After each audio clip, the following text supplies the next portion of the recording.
Jehovah banking loans மற்றும் J square அன்னை அம்னி வழங்கும் ஆண்டவராகிய இயேசு கிறிஸ்துவனுடைய 758வது தேவ செய்தி.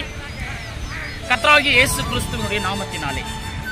மத்தேயு சுவிசேஷ புஸ்தகம் 11வது அதிகாரம் 28வது வசனத்தில் தேவன் சொல்கிறார், வருத்தப்பட்டு பாரம் சுமக்கிறவர்களே, நீங்கள் எல்லோரும் என்னிடத்தில் வாருங்கள், நான் உங்களுக்கு இளைப்பாறுதல் தருகிறேன் என்று. இளைப்பாறுதல் என்று சொன்னால் ஒரு பீஸ்ஃபுல்லான வாழ்க்கையை, சமாதானம், சந்தோஷமாக இருப்போம், நம்ம எல்லாம் வாழ்க்கையில் செட்டில் ஆகிட்டுன்ற ஒரு திருப்தி. இது மனிதன் அவனுக்குள்ளேயே ஏற்படுத்தி கொள்ள முடியுமா அப்படின்னு பார்த்தீங்கன்னா, ஒரு நல்ல பணம் வச்சுருக்கிறான், அவன் வாழ்க்கையில் செட்டில் ஆகிட்டுன்னு நினைக்க முடியுமா? கிடையாது. இந்த உலகத்தில் இளைப்பாறுதல் என்பது இயேசு கிறிஸ்து ஒருத்தரால் மட்டும்தான் தர முடியும்.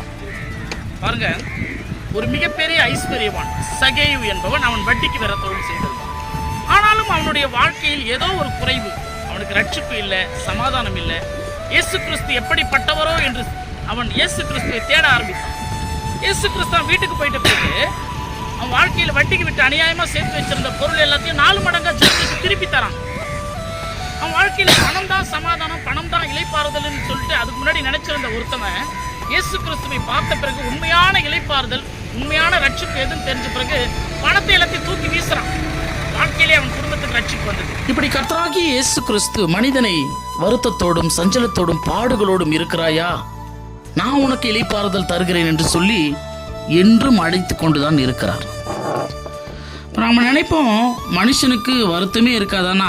எல்லா மனுஷனுக்கும் ஒரு வருத்தம், ஏதோ ஒரு பாரம், ஏதோ ஒரு வேதனை நிச்சயமாக இருக்கும். ஏன்னா மனித வாழ்க்கையே ஒரு பாவத்தின் சம்பளம், மரணத்தை நோக்கி பிரயாணம் செய்து கொண்டிருக்கக்கூடிய, முடிவை நோக்கி சென்று கொண்டிருக்கக்கூடிய ஒரு வாழ்க்கை தான். பைபிள் அதான் தெளிவாக சொல்லும். யோபு புஸ்தகம் 5வது அதிகாரம் 7வது வசனத்தில், அக்னி பொறிகள் மேலே பறக்கிறதை போல மனுஷன் வருத்தம் அனுபவிக்க பிறந்திருக்கிறான். மனுஷ வாழ்க்கையை வருத்தத்தோடு அந்த பூமியில வாழ்ந்து நம்ம பாவங்களை கழிக்கிறது தான் அந்த வாழ்க்கையாம்.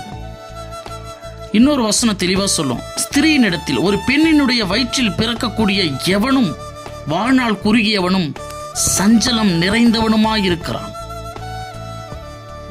இந்த உலகத்துல சாத்தான் கூட இளைப்பாறுதல் இல்லாம தான் அங்கும் இங்கும் அலைந்து திரிந்து மனிதனை விழுங்கி கொண்டும், மனிதனை கெடுத்து கொண்டும், மனிதனுக்கு பிரச்சனைகளை உண்டு செய்து கொண்டும் அது இளைப்பாறுதல் இல்லாம அலைந்து கொண்டிருக்கிறதாம். சாத்தானுக்கும் இளைப்பாறுதல் இந்த உலகத்துல கிடையாது, மனிதர்களுக்கும் இளைப்பாறுதல் கிடையாது. ஏன்னா அது ஆண்டவராகிய இயேசு கிறிஸ்துவால் மட்டும்தான் தர முடியும்.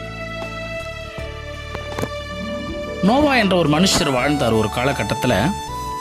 இயேசு கிறிஸ்து இந்த பூமியிலே இன்றைக்கு என்ன சொல்லியிருக்கிறார்னா, வருத்தப்பட்டு பாரம் சுமக்கிறவங்க எல்லோரும் என்கிட்ட வாங்க, நான் உனக்கு இளைப்பாறுதல் தருகிறேன்னு சொல்லி அழைக்கிறார், அணைக்கிறார். அன்றைக்கு நோவா உலக அழிவில் இருந்து தண்ணியால் உலகத்தை ஃபுல்லாகவே அழிச்சிட்டார் ஒரு முறை கடவுள்.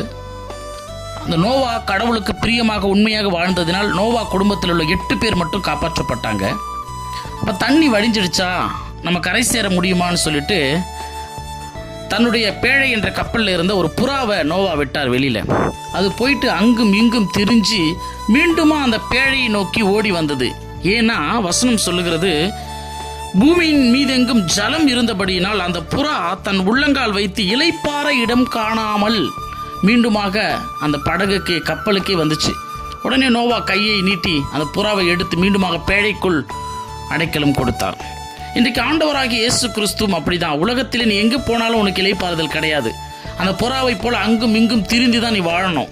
இயேசு கிறிஸ்து தம் கரத்தை நீட்டி இந்த உலகத்தில் நம்மை அழைக்கிறார், அணைக்க துடிக்கிறார். அவருடைய கரத்தில் நீ வந்தால் உனக்கு இளைப்பாறுதல் நிச்சயம் கிடைக்கும்.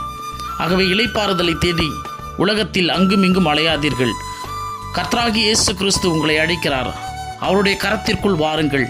இளைப்பாறுதலும் சந்தோஷமும் சமாதானமும் இந்த பூமியிலும் சரி, அந்த பரலோகத்திலும் சரி நமக்கு கிடைக்கும்.